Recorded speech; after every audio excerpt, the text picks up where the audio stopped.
Welcome and thank you for joining me today. My name is Christina Safford. I'm an event designer based in Portland, Oregon, and my company is Muse.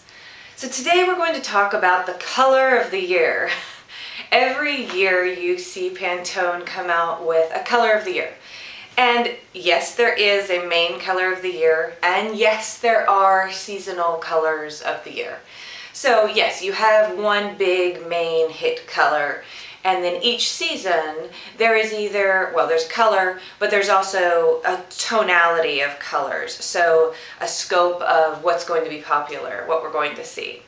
Now, Pantone comes out with these colors of the year, and if you ever want to know what it is, just go look up. You'll see it all over online. Just look up color of the year and they'll pop up. However, you can also get swatches of these colors at most of your local hardware stores like Lowe's or Home Depot, and they'll have the little swatch that you can take home that shows you the color of the year. Now, this color of the year is not just for events. It actually isn't intended for events, but it does ripple over into them. So whether you're planning a wedding or a big celebration, or you've got a corporate holiday party that you really want to hone in on the really trendy thing, that color of the year is a really fun one to use. The color, it tries to get predicted every year, and a lot of times the tone will be predicted, but what happens is that color pops out and then everything ripples into it. Fashion, design week, you start to see it in furniture, you start to see it in Architectural Digest, you start to see it in events. You see it ripple out slowly.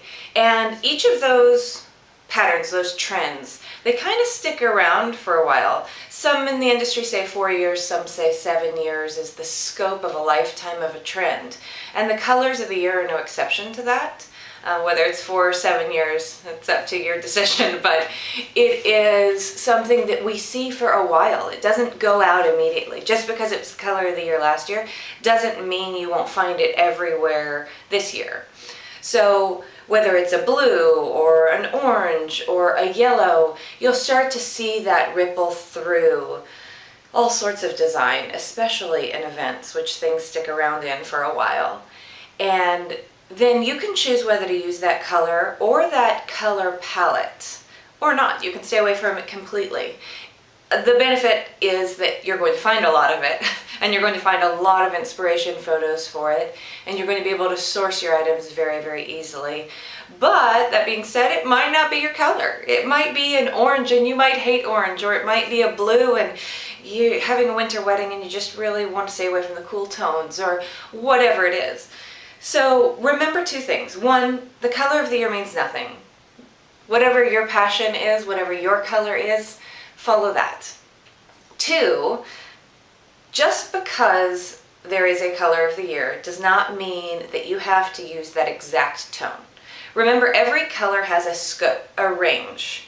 And for events especially, it's wonderful to mix those tones because it gives you dimension, it gives you interest, it gives you a more dynamic room. And so if you have a blue that you're working with, take a pattern in that blue and take a higher tone and a lower tone in that blue and mix and match all of those things, and then put them all together seamlessly into your event, and you will have created a style that's not only interesting and dynamic, but also visually pleasing.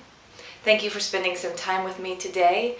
And as always, remember, you can find your inspiration anywhere. Thank you for being my muse, my inspiration. We see you next time, or please find us online or social media at Designs by Muse.